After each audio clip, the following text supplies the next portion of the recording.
أزي جمسخهم جمس سلفنا دا إرترايو جمس سلفنا دا إرترا كاب إرتراويان ناو إرتراويان بوليتيكاوي محوراوي وطباوي حفشاو خنطات هاجرنا فدرت سبنا ملكيتو وترسولو زفنو مدب تغرنيايو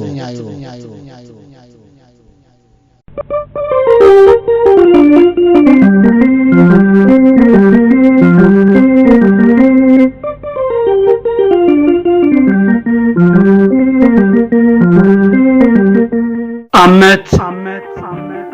قالسنا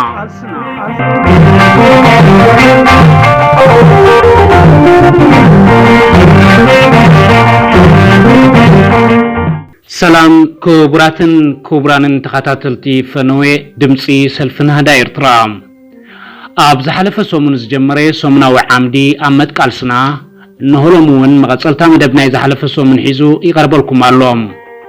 أبز حلف سومن نحطو حادنة أبز ملكة زعبا كداماي كفال تحستو أقربنا لكم من بارنا يذكر نلوم دما قال أي كفالو كسعبيو نمكتتالكم بخبر عدم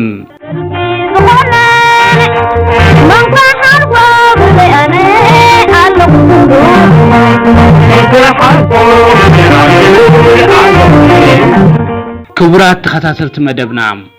حتو حادنت اتي كساب حجي قبوء ملاش زي رخبه المسرح قالسنا حالي خحيزو زلو وصاني حتو يوم حتو حادنت بقبوء كملسن كفتاحن بزي مخالو هاقراو قالسنا لعلي تثبيت قزي متيتو عب معبالن بلصقنان هاقرنا كوعل زقبوء زنبري سبعاون واتاون عقمتات باخينو بزوح عدلات مخينو زبنان هاقرنان ابت افافي بوليتيكاون سطاون كونتات وديغم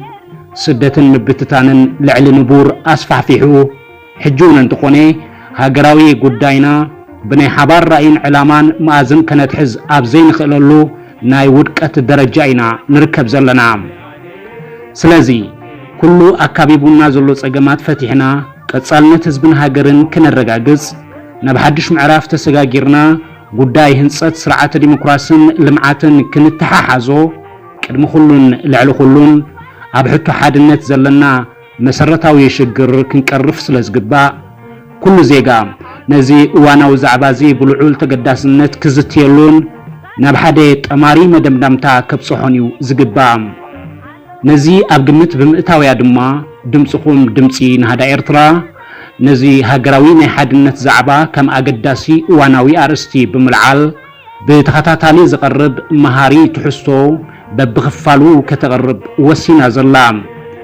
از قداي ناينسو كف هاقراو زيغا وسان قداي كم مخوان متندما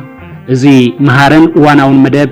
كل سبك كتاتولو كساتفلون كمعبلون ملقتنانا كل زيغا خبتصح بزو حادي شير بمقبار حقازي تراخم كتتصاوتو نلابوم كتسيلنا مبار كابز حلف صومون زقتصلي مبالكال اي كفال نايت مدب كنقربولكمينا سناي مكتتال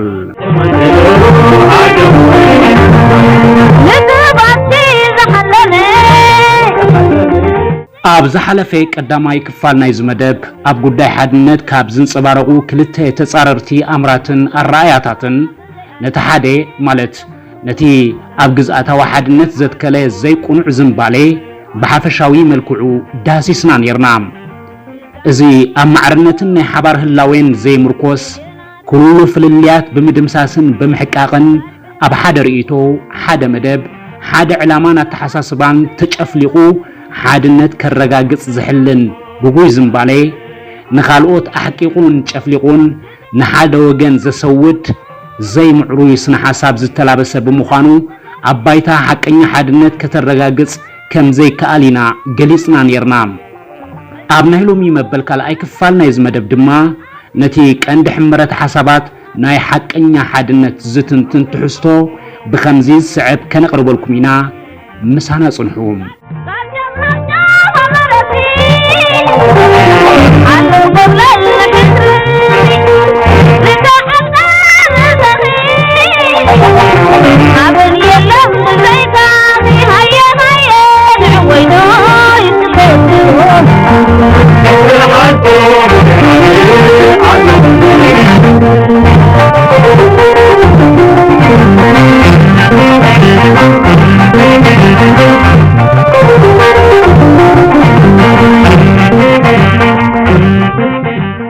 حقኛ ሓድነት ካብ ዝምስረተሎም ሕመረት ሓሳባት ብቀዳማይ ደረጃ ዝጥቀስ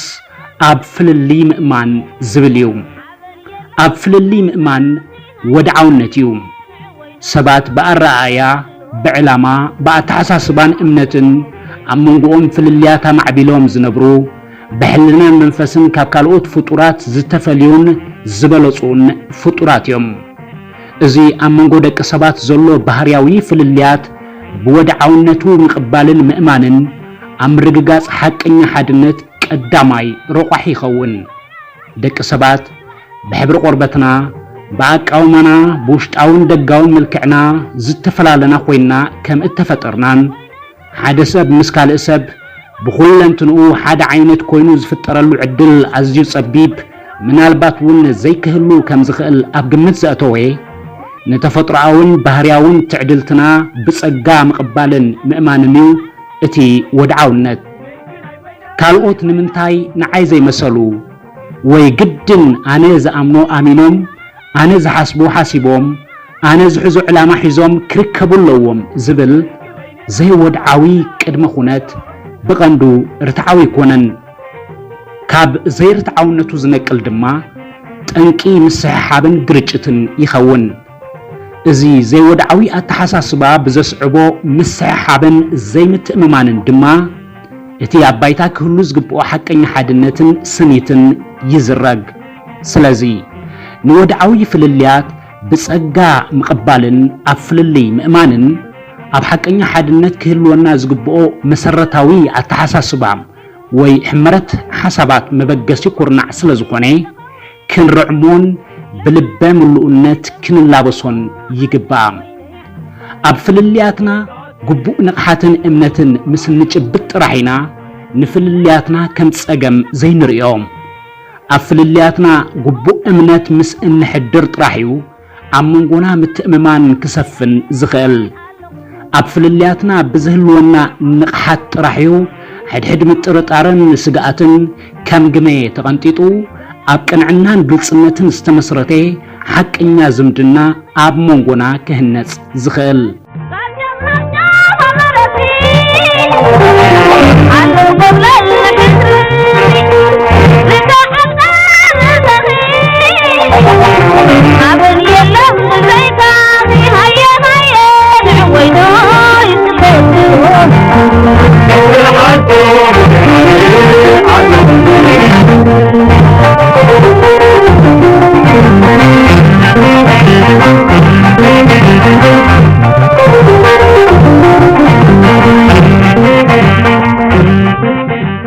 بمنصر نايزي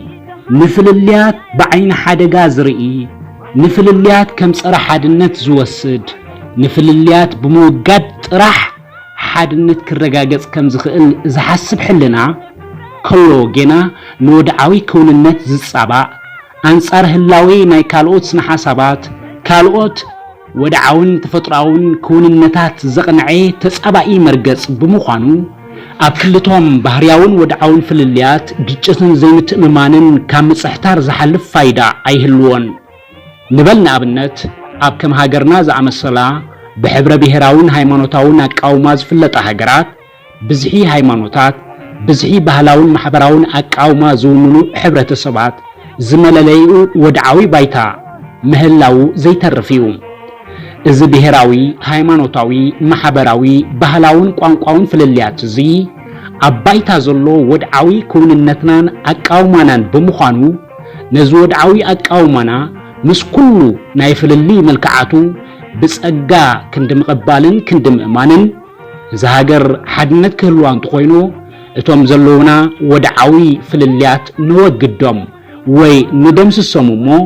ሓደ ዓይነት ባህሊ ሓደ ዓይነት ቋንቋ ሓደ ዓይነት እምነትን ኣተሓሳስባን እንውንን ማሕበረሰብ ንኹን እንተዝበሃል ብወድዓውነቱ ንፍልልያት ዘራብሕ ግርጭታት ዘባልሕ ሕድሕድ ምጥርጣርን ስግኣትን ዘስፍን ሓደገኛ ተርእዮ እዩ ዝኸውን ኣብ ፍልሊ ምእማን ወይ ድማ ንፍልልያት ከም ባህርያዊ ክስተት ምቕባል ወድዓውነት እዩ ዓለምና ብሕብሪ ቆርበት ብባህላውን ማሕበራውን ህይወት بأمنة حلنا بpolitikaዊ ባህልን ኣረኣእያን ዝፈላለዩ ግን ከዓ ተማላሊኦም ዝነብሩ ኣህዛብ ጸይራ እትነብር ኣብ ሰፊሕ ናይ ፍልሊ ኣድማስ ብተማላላኢ ትሕስቶን ባህርያትን ቁሙናኣ ዝሓዘት ዓለም እያ። እዚ ኩሉ ናይ ባህልን እምነትን ጂኦፖለቲካውን ታሪኻውን ድሕረ ባይታ ዝተነጽፈ ዓለምናው ኒናቶ ዘላ ቁመና ወድዓዊ ኮይኑ ስለዝተኸስተን ስለዝተቐበልናዮን ነኽብሮ በቲ ወድዕነት ተገዚእና ድማ ንነብር። እዚ ሕመረት ሓሳባት ኣብ ከውንነት ናይ ሓንቲ ብብዙሕነት ባህልን ቋንቋን ብዙሕነት ፖለቲካዊ ኣረኣያታት ብዙሕነት ብሄራውን ሃይማኖታውን ኣቃውማ ሕብረተሰብ ብዙሕነት ጂኦግራፊያዊ ኣቀማምጣ እትልለ ሃገር ምስ እንሪኦ ወድዓውነቱ ምቕባል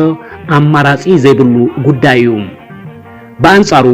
ነዚ ወድዓዊ ኩነታት እዚ ዘይምቕባልን ዘይምእማንን ነቲ ኣባይታ ክረጋገጽ ዝግብኦ ሓቀኛ ሓድነት ዓንቃፊ ጥራሕ ዘይኮነስ ሰላም ዝነፍግ ሕድሕድ ምትእምማን ኣጥፊኡ ግርጭታት ዘሳውር ኣዕናዊ ሕመረት ሓሳባት ዘለዓዕል ኣሉታዊ ዝምባለ እዩ። ንወድዓዊ ከውንነት ሕብረተሰባት ዘይምቕባል ማለት ንህሉ ወድዓዊ ከውንነት ሕብረተሰባት ንምድምሳስ ወይ ንምሕቃቅ ዝሕልን ኣፍራሲ ዕላማ ናብ ዘማዕበል ኣሉታዊ ጫፍ ምኻድ ማለት እዩ። አንጻር ህልውና ካልኦት ደው ምባል ማለት ስለዝኸውን ከዓ ኣብ መንጎ ህልውና ንምጥፋእ ዝሕልን እከይ ዕላማታትን ህልውና ንምርግጋጽ ዝግበር ቃልስን ሓያል ግጭት ክህሉ ጠንቂ ይኸውን። ብሓፈሻ እዚ አንጻር ህልውና ካልኦት ወይ አንጻር ወድዓውነት ዝብገስ ዕላማታት ናይ ገዛእትን ጨፍለቕትን ሓይልታት ዕላማ እዩ። ይኹን እምበር እዚ እከይ ዕላማታት እዚ ካብ ገዛእቲ ሓይልታት ሓሊፉ ኣብቶም ውጽዓት ሕብረተሰባት እውን ብዝተፈላለየ መልክዕ ይርአን ይንጸባረቕን። ብቐጥታ ይኹን ብተዘዋዋሪ መንገዲ ንሕና እቶም ሓቀኛ ሓድነት እንብህግ ውጽዓት ዜጋታት እውን አንጻር ረብሓና ናይ ገዛእቲ ሓይልታት ኣዕናዊ ዕላማታት ዘንጸባርቕ ባህርን መንፈስን ሒዝና ክንንቀሳቐስ ንርአ ኢና።